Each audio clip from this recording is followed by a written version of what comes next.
작년? 이제 벌써 작년이라고 표현을 해야 되겠네요. 타스 소프트 케이스가 출시가 되었는데, 출시가 되고 나서 말에 신제품이 또 출시가 됐는데 아직 영상도 못 찍고 사진도 못 찍고 쇼핑몰에 업로드도 지금 못했어요. 제가 좀 일이 많아서 제가 게을렀습니다. 그래서 오늘 제가 영상을 좀 준비를 했고요. 어떤 거냐?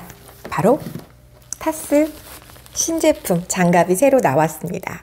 대회장을 가서 사람들이 이제 경기하는 걸 보거나 요즘에 이제 뭐 PBA 경기들을 보거나 월드컵 경기를 보면 장갑은 화려할수록 눈에 잘 띄고 훨씬 더 예쁜 것 같더라고요. 로고도 좀 크게 요즘들은 많이 나와서 내 고집을 좀 꺾고 이번에는 좀 트렌드를 따라가자 해서 좀 화려하고 로고도 좀 큼직하게 만들었습니다.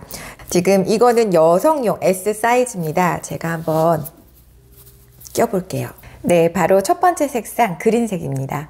완전 밝은 초록색은 아니고요. 약간 어두운 초록색이고 이 엄지손가락하고 이 손등 쭉 라인하고 검지와 중지 사이에 이 배색은 노란색이긴 한데 약간 레몬색에 가까운 그런 노란색을 넣었습니다.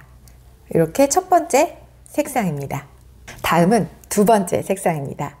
레드 계열이 바탕이 되고요. 여기도 노란색이 들어갔는데 아까 초록색의 배색이 된 노란색하고는 약간 차이가 있어요. 약간 레몬색에 가깝고요. 이 빨간색 배열에 들어간 거는 약간 개나리색 노란빛이 띄기 때문에 색깔은 좀 다릅니다. 이거는 약간 맥도날드 같기도 하고 베트남의 국기를 연상하게 하기도 하고요. 이렇게 배색이 됐습니다. 세 번째 색상 보여드릴게요. 네, 세 번째 색상은 바로 블루 색상인데요. 파란색 블루 계열에서 약간 톤 다운된 파란색에다가요. 배색은 레드로 배색을 주었습니다. 이 색상도 예쁘지 않나요? 그쵸? 이 색상 예쁘게 잘 나왔습니다. 단색만큼 잘 보이는 색상은 없는데 단색으로 하기엔 좀 밋밋할 것 같아서 색상 조합 섞는 거를 최소화했고요. 그래서 두 가지 색상으로 조합을 했습니다.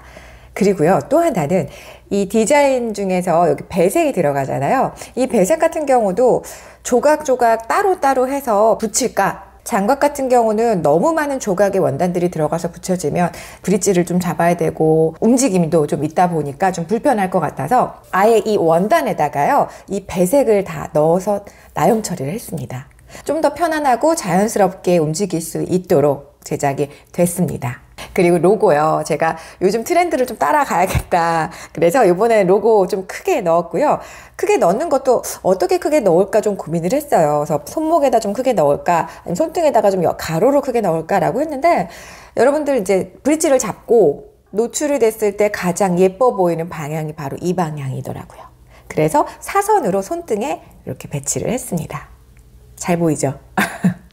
그리고 이 배색 같은 경우는 어떻게 넣을까라는 고민도 이것도 했어요. 나름 생각을 많이 한 고민입니다. 장갑 같은 경우도 그렇고 의상을 입었을 때 체크무늬, 특히 굵은 체크무늬 같은 경우는요, 사람을 엄청 부하게 만들기 때문에 좀 길어 보이고 슬림해 보이려면 세로로 줄을 많이 넣잖아요. 그런 부분을 착안해서 조금이라도 손을 좀 길어 보이게 하면 더 예쁘지 않을까, 더 얇아 보이게 하면 어떻지 않을까 해서 그래서 지금 세로 줄로 넣었고요.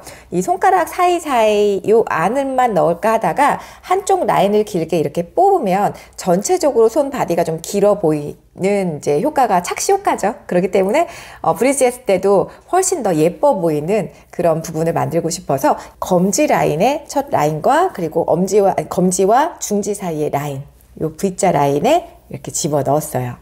그래서 아마도 이 장갑을 끼시고 브릿지를 했을 때 손가락이 더 예뻐 보이고 길어 보일 거예요. 그 부분 확인 한번 해보시면 좋을 것 같습니다. 일반 개인용 장갑 같은 경우는 이제는 다 손바닥은 이제 메쉬로 많이 만들고 있어요. 거의 다 메쉬로 만들고 있죠. 이 메쉬 소재 같은 경우도 종류가 되게 다양해요. 적당하게 잡아주면서요, 답답하지 않게 그렇게 통풍 잘 되는 메쉬 소재고요. 또 하나는 요 밑에 패드가 들어가 있습니다. 브릿지를 해서 테이블에 고정을 했을 때 밀리지 않도록. 보통 이 패드 같은 경우 소재들이 참 다양해요. 어떤 소재들은 부드럽기도 하고 밀착력도 좋은데 그 대신 사용함에 따라, 그리고 마찰이 계속 되는 부분이잖아요. 소재의 특징에 따라서요, 보풀이 일어나거나 많이 쉽게 빨리 닳는 경우가 있어요. 이 소재 선택도 참 많이 고민이 되더라고요. 때로는 이 소재에다가요, 실리콘 같은 경우로 브랜드 로고를 하는 경우도 종종 있습니다. 예뻐요. 예쁘고 접착력도 좋아요. 근데 단점이 뭔지 아세요? 사용하다 보면요, 이게 우두두두둑 하고 떨어져요. 그게 쉬운 방법은 아니에요. 참 비용도 많이 들고 예쁘고 밀착력도 좋은데요, 천에다가 또 열을 가해서 부착을 해가지고 만든 거기 때문에요, 뜯어져 버리더라고요. 그래서 마찰이 있더라도 보풀이 나거나 쉽게 해지지 않는 그런 소재로 바닥 패드를 구성을 했습니다. 또 하나는요, 이 손목, 이 벨크로요. 이 벨크로도 참 여러 가지 방법이 있고 종류가 있는데, 테이블에서 장갑을 꼈을 때요, 이렇게 했을 때 이 손목이 조금 꺾여요. 시계를 여기에 차버리면요, 이게 걸리더라고요. 그래서 저는 이제 손목 안쪽으로 뺐고요. 손목 안쪽으로 빼도 이렇게 움직였을 때 불편함이 없어야 돼요. 탄탄하게 고정은 되면서 소프트한 소재로, 그래서 이렇게 했을 때 여기에 쓸리거나 불편함이 없는 정도의 두께로 제작이 됐습니다. 저도 당구를 잘 치는 건 아니지만 당구를 좋아하고 당구를 즐겨 치다 보니까 제가 사용하는 제품에 있어서 이 부분은 조금 개선이 됐으면 좋겠다, 이 부분은 좀 괜찮다, 뭐 이런 것들을 한 번씩 계속 생각을 해서 메모를 해놓게 되더라고요. 그래서 이제 제품을 하나씩 만들 때 하나씩 그곳에 좀 반영을 하고 있습니다. 그렇게 해서 만들어진 장갑입니다. 여러분, 장갑 선택하시는 거는요, 예쁜 게 최고인 것 같아요. 멀리서 누군가 당구를 치는 걸 봤을 때 물론 큐도 눈에 많이 들어오긴 하는데 제일 먼저 들어오는 게 뭔지 아세요? 장갑이에요. 그 사람이 브릿지 하는 거를 많이 손을 보다 보니까 장갑이 예쁘면 눈에 띄더라고요. 멀리서 봤을 때 눈에 띄고, 눈에 띄었는데 예뻐. 저 장갑 뭐지? 라고 생각되는 장갑을 선택을 하시는 게 정답일 것 같아요. 그러면 타스 장갑 선택하시면 될 것 같죠?